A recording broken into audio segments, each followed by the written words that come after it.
5 groundbreaking technical innovations have already leaked from Formula One's supposedly secretive Barcelona shakedown testing, and they reveal just how radically different the 2026 cars will be from anything we've seen before. After 5 days of testing that was meant to be private, enough secrets have spilled out to completely reshape our understanding of Formula One's new era. Here's what really happened in Barcelona. Formula One called this a shakedown to downplay the significance, but this was effectively the first official test of the 2026 season.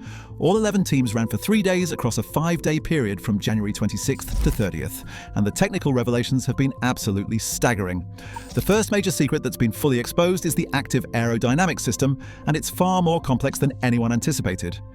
Every 2026 car now features movable front and rear wing elements that drivers can control, with buttons on their steering wheel. But here's what makes this revolutionary. This isn't just a replacement for the drag reduction system. The system operates in 2 distinct modes: corner mode for maximum downforce in turns, and straight mode for reduced drag on straights. What's fascinating is how this changes the entire strategic landscape. Drivers will constantly communicate with their race engineers about energy management because the active aero system connects directly to the car's electrical systems. Each circuit will have designated zones where straight mode can be activated, fundamentally altering how drivers approach different sections of track. We're talking about a complete reimagining of racecraft. The energy management component leads us to the second major revelation: the dramatic power unit transformation. The 2026 power units now feature an almost perfect 50-50 split between electrical energy and the internal combustion engine, representing a 300% increase in electrical power compared to the previous generation. The motor generator unit Kinetic now produces 350 kilowatts compared to the previous 120 kilowatts, while the amount of energy that can be recuperated during braking has doubled to 8.5 megajoules per lap. But here's where it gets really interesting. The testing revealed that teams are introducing new terminology to describe these systems. Boost mode refers to normal energy recovery system deployment for defending or attacking. Recharge describes when cars are harvesting electrical energy. And overtake mode is a special setting that deploys extra stored energy, but only when a driver is within 1 second of the car ahead. This creates an entirely new dynamic for wheel-to-wheel racing. The third technical bombshell that emerged from Barcelona is what's being called the mouse hole diffuser innovation. Both Ferrari and Mercedes have incorporated significant holes in their lower bodywork around the diffuser area. This allows airflow from external surfaces to switch to the diffuser's inner wall, energizing the airflow and potentially generating more downforce from the rear of the car. This detail might seem minor, but it represents a completely different aerodynamic philosophy. The mouse hole concept appeared in pre-2022 cars, but its return in 2026 suggests teams have found new ways to exploit the revised regulations. The fact that both Ferrari and Mercedes independently arrived at this solution indicates it's likely a fundamental performance advantage rather than a design quirk. Adrian Newey's Aston Martin has revealed the fourth major technical secret: a radical suspension architecture that technical experts describe as on another level. The AMR26 features what analysts call a multi-link wishbone arrangement, with the upper rear leg of the assembly placed lower and further back on the chassis than ever seen before in Formula One. This isn't just about suspension geometry. Newey has also incorporated distinctive design elements like a pair of horns attached to the side of the airbox, remarkably similar to his McLaren MP420 from 2005. The side pod inlet features an underbite that's virtually identical to the Red Bull RB19 that dominated the 2023 season. These aren't coincidences. They're signatures of Newey's aerodynamic philosophy being applied to the new regulations. The Aston Martin also showcases how different teams are interpreting the new rules. While most teams have adopted double pushrod suspension setups, Aston Martin's implementation is uniquely radical. The car's belated track debut actually stemmed from Newey identifying inconsistencies between simulator readings and wind tunnel data during the summer, forcing the team to completely rethink their aerodynamic package. The fifth and perhaps most significant technical revelation is Mercedes' unique front wing design philosophy. The W17 features a completely different mounting location for the front wing, creating a channel under the nose with just one movable flap on each side. This is a radically different interpretation of the active aerodynamics regulations compared to every other team on the grid. This design choice has massive implications. While other teams have opted for more conventional active front wing layouts, Mercedes appears to have found a way to integrate the movable elements more seamlessly with their overall aerodynamic concept. The channel under the nose likely affects how air flows around the entire front section of the car, potentially giving Mercedes an edge in overall aerodynamic efficiency. But the technical secrets don't stop there. The testing revealed a fascinating split in suspension philosophies across the grid. Ferrari has newly adopted pushrod actuation for both front and rear suspensions, joining Mercedes, Red Bull and Racing Bulls in this configuration. However, Alpine and Cadillac have chosen to retain pull rod suspension at the front, suggesting there are multiple valid approaches to the new regulations. This suspension split is more significant than it appears.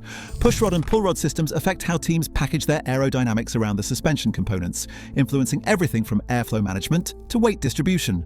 The fact that teams are making different choices suggests the optimal solution isn't obvious, leaving room for competitive advantages to emerge throughout the season. Another crucial revelation from Barcelona involves what teams are calling in-washing floorboards. These elements appear similar to the banned barge boards from the pre-2022 era, but they serve the opposite function. While old barge boards directed turbulent air away from the car, these new elements are specifically designed to direct airflow inward, narrowing the aerodynamic wake and potentially improving the racing experience for following cars. The testing also exposed the true impact of the revised downforce regulations. Originally, the International Automobile Federation planned to reduce downforce by over 40%, but this was revised to approximately 15% for safety and performance reasons. The result is that 2026 cars will be roughly 2 seconds slower per lap than the current generation rather than the 4 seconds initially projected. This downforce reduction, combined with the 30-kilogram weight reduction in smaller dimensions, 20 centimeters shorter and 10 centimeters narrower, fundamentally changes how these cars behave on track. Drivers who've tested the cars describe them as handling completely differently, particularly in high-speed corners where the reduced aerodynamic load is most noticeable. The reliability story from Barcelona has been remarkable compared to previous major regulation changes. When Formula One last underwent such a dramatic overhaul in 2014, teams completed just 93 laps combined on the first day of testing. This time, individual teams were completing hundreds of laps daily. Mercedes alone logged over 500 laps across their 3 allocated days, while the collective Mercedes engine family completed approximately 1,000 laps. Red Bull's maiden voyage with their Ford-partnered power unit exceeded all expectations. The Red Bull and Racing Bulls teams combined for 623 laps, with drivers expressing surprise at how smoothly everything operated. This is particularly significant considering Red Bull powertrains essentially built their engine program from scratch in what was literally a field just a few years ago. However, not every manufacturer had such a smooth introduction. Audi struggled with reliability issues, completing only 243 laps and causing several red flag periods. The German manufacturer clearly has work to do before the Bahrain tests in February. Similarly, Aston Martin's integration with Honda as their new engine partner showed signs of strain, with the team completing the fewest laps of any participant. The performance hierarchy that emerged from Barcelona suggests Mercedes and Ferrari are currently ahead of the pack. Lewis Hamilton's fastest lap of 1 minute, 16.348 seconds, was remarkably close to last year's Spanish Grand Prix fastest lap, indicating these cars aren't dramatically slower despite the regulation changes. George Russell's 1 minute, 16.445 seconds on day 4 further emphasized Mercedes' strong position. But perhaps the most intriguing technical controversy brewing involves compression ratios in the power units. Reports suggest Mercedes and potentially Red Bull have found ways to circumvent the new 16:1 compression ratio limit through thermal expansion engineering. By designing pistons or other components that expand as the engine reaches operating temperature, these manufacturers might achieve effective compression ratios closer to 18:1, potentially worth 10 to 15 horsepower and 0.4 of a second per lap. This has prompted formal complaints from Ferrari, Audi, and Honda, who fear 8 Mercedes-powered cars could enjoy a significant power advantage throughout 2026. The International Automobile Federation is now investigating this potential loophole, with engine homologations set for March 1st, providing a deadline for resolution. Looking ahead to the official Bahrain tests in February, teams will arrive with dramatically different levels of preparation. Williams missed Barcelona entirely due to production delays, while teams like Mercedes and Ferrari head to Bahrain with hundreds of laps of data and solved reliability issues. The 2026 season beginning March 6th in Australia will showcase whether these technical innovations translate to on-track performance advantages.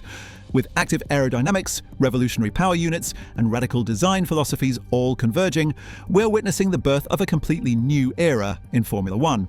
One where the technical secrets revealed in Barcelona are just the beginning of what promises to be the most technologically advanced championship in motorsport history.